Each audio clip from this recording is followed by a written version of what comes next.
Assalamualaikum warahmatullahi wabarakatuh. Selamat pagi Pak Viga dan Pak Endi selaku dosen pengampu mata kuliah seminar proposal.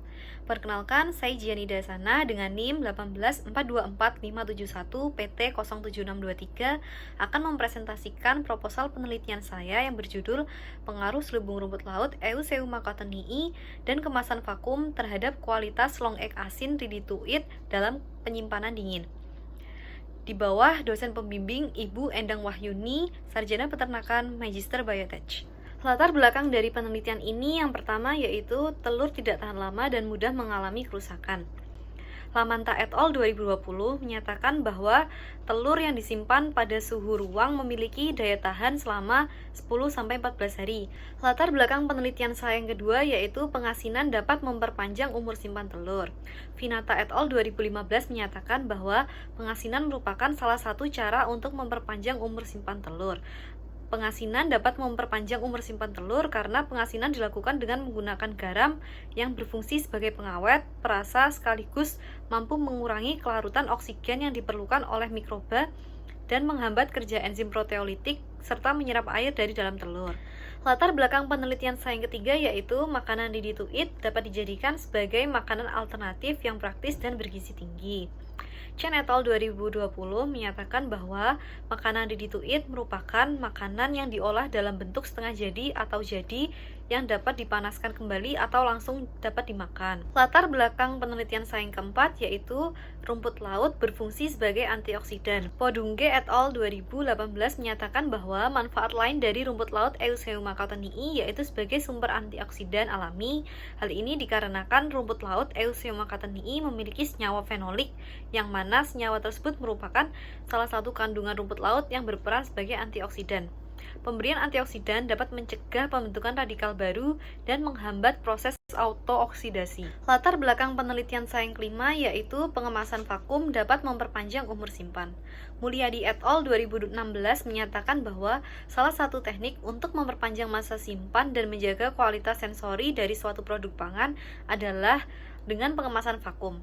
Pengemasan vakum merupakan sistem pengemasan hampa udara di mana tekanannya kurang dari 1 atmosfer dengan cara mengeluarkan oksigen dari proses masa simpan sehingga memperpanjang umur simpan. Selanjutnya ada tujuan dan manfaat. Tujuan dari penelitian ini sendiri yaitu untuk mengetahui pengaruh penggunaan selubung rumput laut Eusebia cottonii dan kemasan vakum terhadap sifat fisik, kimia, organoleptik, dan daya simpan long egg ready to eat. Sedangkan manfaat dari penelitian ini sendiri yaitu yang pertama, mengembangkan produk olahan telur yang mudah dan praktis untuk dikonsumsi. Selanjutnya yang kedua, memanfaatkan rumput laut atau Eusebia cottonii yang berfungsi sebagai antioksidan, sumber serat pangan, dan penurun kolesterol. Yang ketiga yaitu untuk mengetahui cara memperpanjang umur simpan long egg dengan metode pengasinan dan penggunaan kemasan vakum. Selanjutnya ada tinjauan pustaka. Yang pertama, produk long egg itu sendiri. Long egg merupakan produk hasil olahan telur yang direbus menggunakan alat khusus berbentuk silindris atau bambu. Long egg memiliki karakteristik bentuk silindris memanjang dengan letak putih dan kuning telur yang sama dengan telur aslinya. Long egg dapat dikombinasikan dengan variasi bumbu dan sangat mudah untuk dibuat. Magistri et al. 2013 menyatakan bahwa adanya pengolahan makanan dapat memperkecil timbulnya penyakit, tetapi dari pengolahan pakan tersebut juga dapat menyebabkan kerusakan pada protein dan kolesterolnya. Selanjutnya, tinjauan pustaka yang kedua yaitu ada bahan penyusun long egg. Bahan penyusun long egg terdiri dari telur asin dan rumput laut. Yang pertama, telur asin sebagai bahan penyusun long egg. Fajriana et al. 2020 menambahkan bahwa telur asin adalah telur yang diolah dalam keadaan utuh, di mana kandungan garamnya dapat menghambat perkembangan mikroorganisme dan sekaligus memberikan aroma khas, sehingga telur dapat disimpan dalam waktu yang relatif lama. Bahan penyusun long egg yang kedua adalah rumput laut. Satriani et al. 2018 menyatakan bahwa Eusebia cottonii merupakan salah satu jenis rumput laut penghasil karagenan. Jenis karagenan yang dihasilkan yaitu kappa karagenan yang mengandung lebih dari 34%, 3,6 anhidro D galaktosa dan 25% ester sulfat. Kappa Carrageenan menghasilkan gel yang kuat, sedangkan iota membentuk gel yang halus dan mudah dibentuk, dan lambda tidak dapat membentuk gel. Rosida et al. 2018 menyatakan bahwa edible coating menggunakan rumput laut atau Eusebia cottonyii memiliki potensi besar dalam industri pangan, karena sifatnya dapat membentuk gel, stabil, serta dapat dimakan. Tinjauan pustaka yang selanjutnya yaitu ada pengemasan vakum. Mulyadi et al. 2016 menyatakan bahwa kemasan vakum merupakan kemasan yang melindungi pangan dengan mengeluarkan udara dari sekitar pangan sehingga terjadi suasana hampa udara. Kemasan vakum dapat mengurangi dan mencegah aktivitas mikroorganisme aerobik serta dapat mencegah atau mengurangi terjadinya reaksi oksidasi lemak akibat terdapat udara di sekitar pangan yang mengandung lemak. Tinjauan pustaka yang selanjutnya yaitu ada penyimpanan dingin. Salah satu cara untuk memperpanjang umur simpan suatu produk yaitu dengan menyimpannya pada suhu rendah. Mulyadi et al. 2016 menyatakan bahwa penyimpanan pangan dengan suhu yang rendah merupakan suatu metode di mana suhu di sekitar pangan diturunkan hingga batas tertentu. Pendinginan umumnya dilakukan pada lemari es dengan menggunakan suhu negatif 2 derajat Celcius sampai dengan 10 derajat Celcius yang akan mengakibatkan penurunan aktivitas mikroorganisme perusak. Tinjauan pustaka yang selanjutnya yaitu ada kualitas fisikokimia. Kualitas fisikokimia meliputi nilai pH dan kadar air. Nilai pH merupakan salah satu indikator yang penting untuk mengindikasikan kondisi dan kualitas suatu bahan pangan tersebut. Puji Rahayu 2018 menyatakan bahwa derajat keasaman pH itu dapat menggambarkan jumlah ion yang terkandung dalam bahan pangan. Bahan pangan dengan nilai pH rendah cenderung memiliki masa simpan yang lebih lama dibanding dengan bahan pangan yang memiliki nilai pH mendekati netral, karena sebagian besar mikroba pembusuk tidak tahan pada lingkungan dengan pH rendah. Rizal et al. 2012 menyatakan bahwa pH dari telur yang baru dikeluarkan itu berkisar antara 7,6 sampai dengan 7,9. Sedangkan pH yolk yang baru ditelurkan berkisar antara 6. Selanjutnya ada kadar air. Kadar air merupakan salah satu metode uji yang sangat penting dalam industri pangan karena metode tersebut dapat meningkatkan kualitas dan ketahanan dari pangan. Rizal et al. 2012 menyatakan bahwa kadar air putih telur setiap minggunya itu akan mengalami pengurangan. Pengurangan ini terjadi karena penyimpanan yang semakin lama. Penyimpanan yang semakin lama akan menyebabkan telur mengalami pengenceran dan penguapan. Tinjauan pustaka yang selanjutnya ada kualitas sensoris. Kualitas sensoris meliputi warna, rasa, dan aroma. Pertama ada warna. Warna merupakan salah satu faktor yang sangat penting dalam menentukan sensoris suatu produk pangan. Adiatama dan Nugraha 2020 menyatakan bahwa proses denaturasi telur akan meningkat seiring dengan bertambahnya suhu pada telur tersebut. Denaturasi protein pada telur mengakibatkan terjadinya perubahan warna pada albumen dan kuning telur. Selanjutnya ada rasa. Rasa memegang peranan yang penting dalam penilaian kualitas sensoris karena rasa memiliki kendali yang penuh terhadap ciri khas dari suatu produk pangan tersebut. Puji Rahayu 2018 menyatakan bahwa faktor rasa dapat meningkatkan permintaan konsumen karena konsumen menginginkan pangan dengan kriteria sensori tertentu, terutama rasa yang mengakibatkan adanya peningkatan selera untuk mengonsumsi. Selanjutnya ada aroma. Latlora et al. 2020 menyatakan bahwa aroma merupakan suatu zat atau komponen tertentu yang mempunyai beberapa fungsi dalam makanan, seperti halnya perbaikan mutu dan membuat produk lebih bernilai. Evaluasi aroma dan rasa masih tergantung pada pengujian sensori panelis. Tinjauan pustaka yang terakhir yaitu ada daya simpan. Daya simpan meliputi uji mikrobiologis dan uji TBA. Uji mikrobiologis dilakukan dengan menghitung jumlah bakteri dengan metode total plate count atau sering disebut TPC. Fatmawati et al. 2020 menyatakan bahwa batas cemara mikrobia pada telur itu berkisar 1 kali 10 pangkat 5, sedangkan SNI 7338 tahun 2019 menyatakan bahwa telur yang diolah dan diawetkan memiliki batas maksimal cemaran Salmonella sp sebanyak negatif per 25 gram dan Staphylococcus aureus kurang dari 1 kali 10 pangkat 1 koloni per gram. Yang kedua ada uji thiobarbituric acid atau sering disebut uji TBA.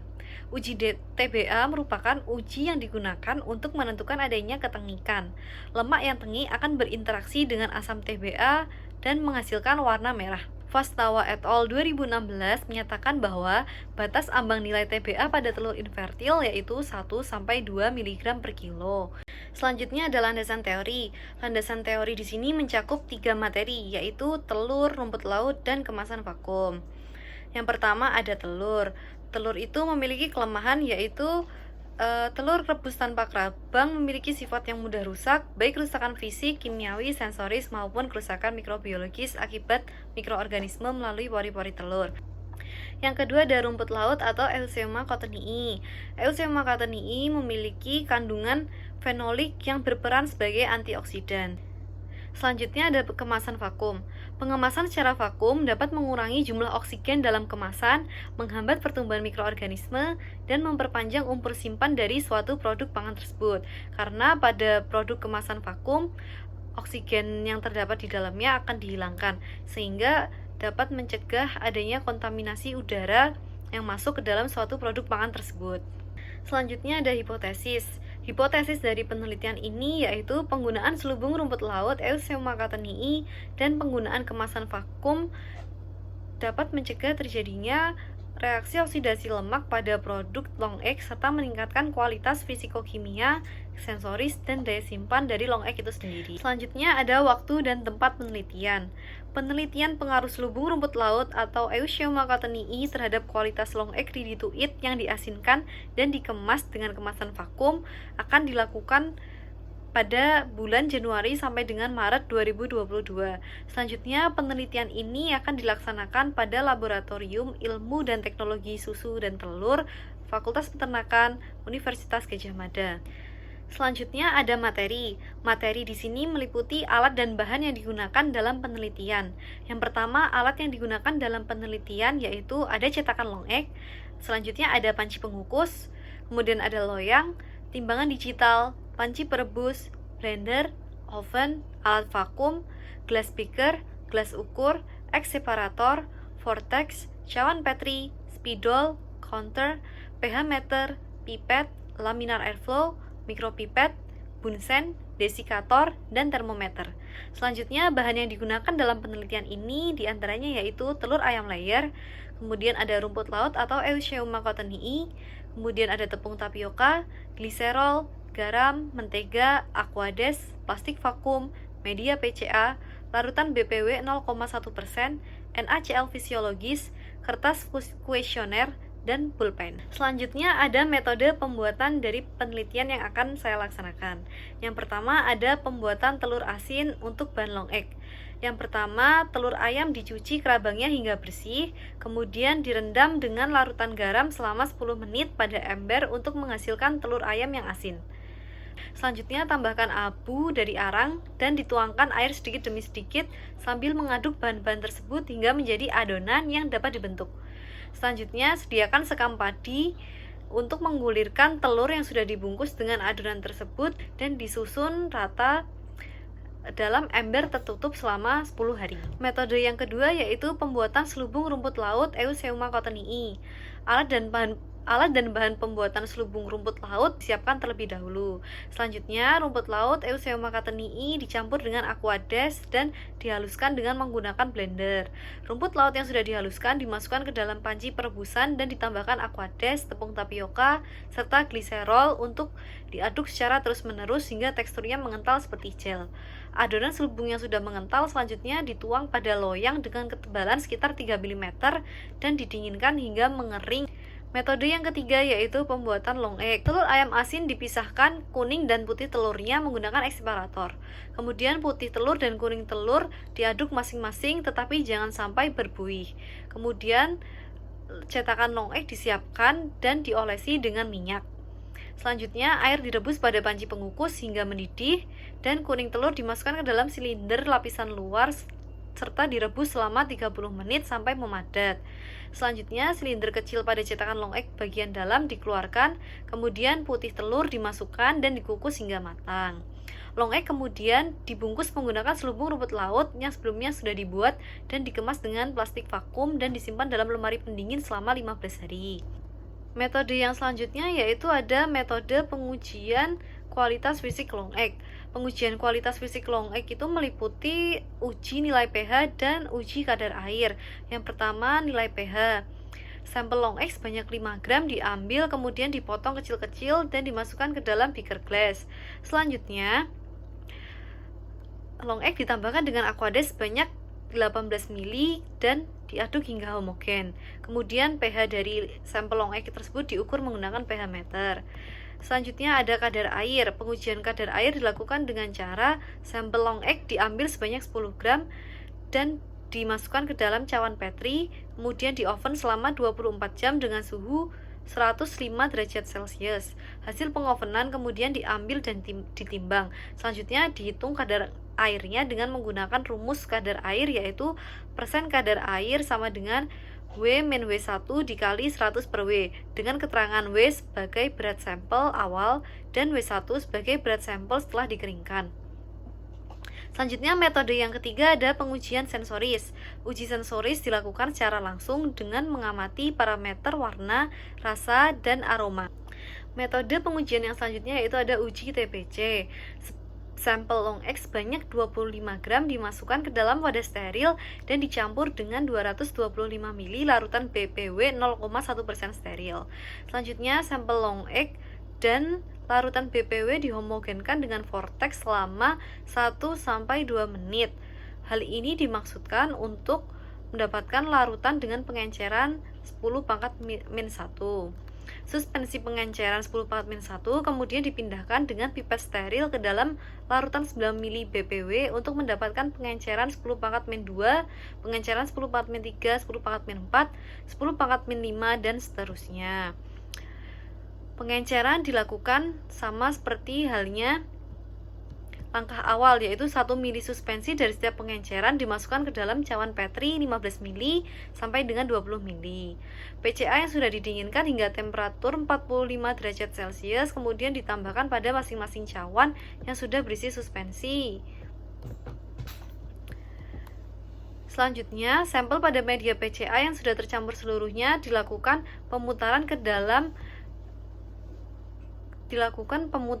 depan dan ke belakang atau membentuk angka 8 dan diamkan hingga memadat.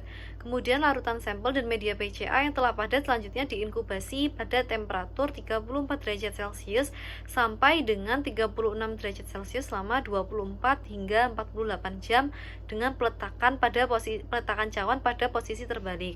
Selanjutnya, jumlah koloni yang tumbuh dihitung pada setiap seri pengenceran, kecuali cawan Petri yang berisi koloni menyebar atau spreader kolonis. Cawan yang dipilih yaitu cawan yang mempunyai jumlah koloni 25 sampai dengan 250. Selanjutnya, setelah itu dilakukan interpretasi hasil. Kemudian metode yang terakhir ada uji TBA. Uji TBA dilakukan dengan cara sampel long egg ditimbang sebanyak 3 gram dan ditambahkan dengan 50 ml aquades, kemudian dihaluskan menggunakan blender. Sampel yang telah dihaluskan selanjutnya dimasukkan ke dalam labu destilasi sambil dicuci dengan 48,5 ml aquades. Selanjutnya HCl 4N sebanyak 1,5 ml ditambahkan ke dalam sampel hingga pH-nya menjadi 1,5. Sampel didestilasi menggunakan pendingin tegak atau alat destilasi hingga diperoleh cairan destilat sebanyak 50 ml selama kurang lebih 10 menit pemanasan. Selanjutnya, destilat yang diperoleh diaduk hingga homogen dan dimasukkan ke dalam tabung reaksi sebanyak 5 ml. Reagen TBA ditambahkan sebanyak 5 ml kemudian diaduk hingga homogen. Larutan sampel kemudian dipanaskan dalam air mendidih selama 35 menit dan didinginkan dengan air mengalir selama 10 menit. Kemudian larutan blanko dibuat menggunakan dengan 5 ml aquades dan 5 ml pereaksi dengan cara yang sama seperti penetapan sampel. Tabung reaksi kemudian didinginkan dengan air pendingin dan diukur absorbansinya menggunakan spektrofotometer pada panjang gelombang 528 nanometer dengan larutan blanko sebagai titik nol. Nilai TBA itu didefinisikan sebagai absorbansi kandungan malonaldehid dalam sampel dikurangi dengan nilai absorbensi Blanco. Kemudian dilakukan analisis bilangan TBA pada sampel selama penyimpanan. Berikut merupakan daftar pustaka yang saya gunakan sebagai referensi dalam proposal penelitian yang saya buat.